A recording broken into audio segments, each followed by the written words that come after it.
Hello there, short friends. Today I'm going to tell you about this bear blade from Chris Zhou and Jeffrey Robinson and Josiah Boomershine and the Mystery Man in Black. At least all of those craftsmen, to my knowledge, have had some hand in creating this blade. I didn't really do much other than send it off to Josiah to be beautified, but it's an interesting blade and it's pretty, and I thought I would share it with you. So if you're interested in that kind of thing, I guess here we go. The first thing I'll talk about is just the overall look, the kosher eye, if you will, the fittings, the outside, the not pointy stabby part. So if we start here, it looks like Fred Loman Tsunami, at least that's what I believe it is. The Mystery Man in Black, I believe, made the saya and the handle, and so it's the level of craftsmanship that you would expect from the Mystery Man in Black. He's done many sword projects for me, and even though I didn't commission his work on this one, I can certainly recognize the talent and craftsmanship that goes into it.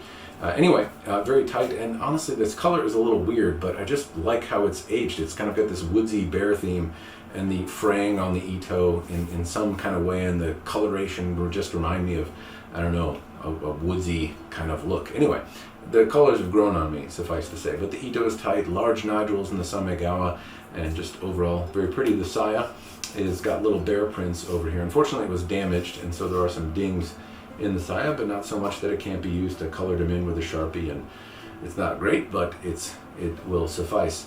The blade doesn't fall out, at least not easily. I mean, I guess it can, it's pretty heavy, but not so much. It comes out easy enough if you want to draw and use the sword. The other bits to note are the koshirai, so they're the fittings, the Fuchikashira Minuki.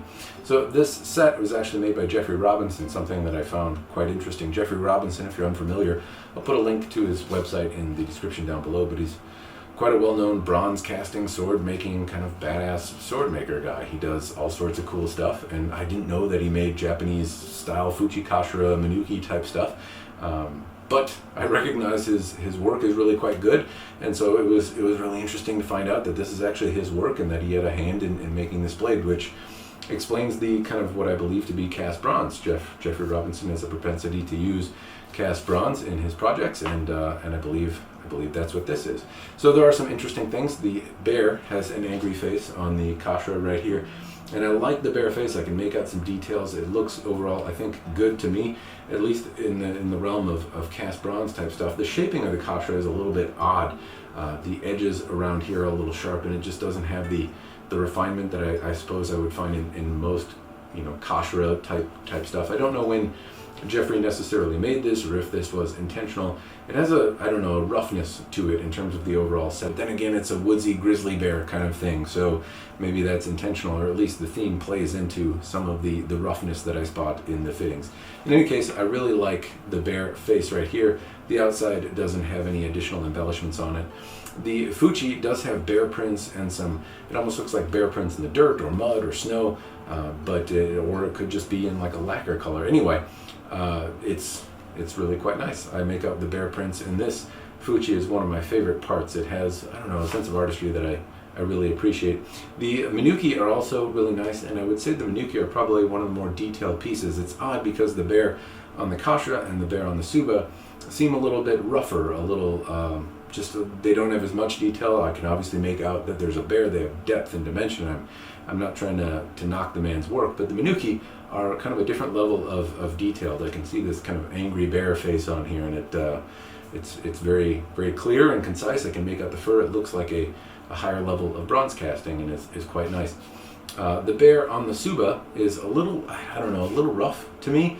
Not bad. You see the bear's butt on the opposite side.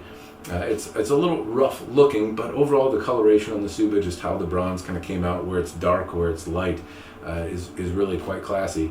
And the bear's nose, it's tough to notice, but it just, one little detail, the bear's schnoz kind of pokes out and is raised ever so slightly, which I like. It also has a pine tree cut out on the other side. There's no kogai or kozuka or a little knife that pokes through here, and this pine tree would be just really murderous if you stuck your finger in there. It's rough if my knuckles kind of creep up, so you got to remember to hold it a little further down. In any case, it's not something that I found to be problematic while using the blade. Speaking of using the blade, before I talk about the sharp, pointy stabby part, I'll talk about swinging the blade around. Before it was sent off for polish, I actually took a couple pictures, a little bit of video, and I cut with the blade. And man, it cut really well. This is a very good cutting, easy to move around blade. It feels really great in the hands. It's stouter perhaps than some. It's a little bit heavier. The bronze castings probably add to that. The Suba and all of these fittings probably weigh a little bit more than some other counterparts do. I'm not exactly sure why, but as I took the sword apart and held the Suba, it felt a little heavier in my hand than some other Subas have. In any case, I did cut with the blade, and it moves, well. It has a kind of nice tip-heavy presence, which I tend to appreciate in blades, but I was able to cut with it. I'm not great at cutting, but this blade made me look good. And it was in smith polish and really rough, and now it is in a very pretty polish by Josiah Boomershine, and I'm very pleased with how it came out. There are some really interesting elements to this blade. It has a lamination line on it, at least that's what I think it is, and in some spots it looks dark, almost like it's a giant open weld or crack in the blade, but it's certainly not. They are very, very tight welds, very clean. There's no open welds or flaws that I'm able to see in the blade.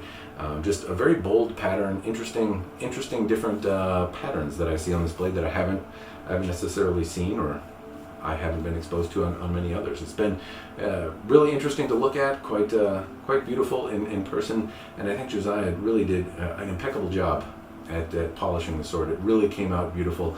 I'm very pleased with his work. He's always a prompt, kind of diligent guy with his work, and he really brought out a lot of character in this sword. I'm very, very happy with it.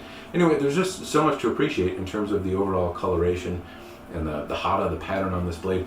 This blade was made by Chris Zhou, if I haven't explained, and I don't know how to say Chris Zhou's name. I'm saying his name wrong. Somebody corrected me once and told me how to say it, and I'm just not great enough at remembering how to pronounce things. So I apologize to Mr.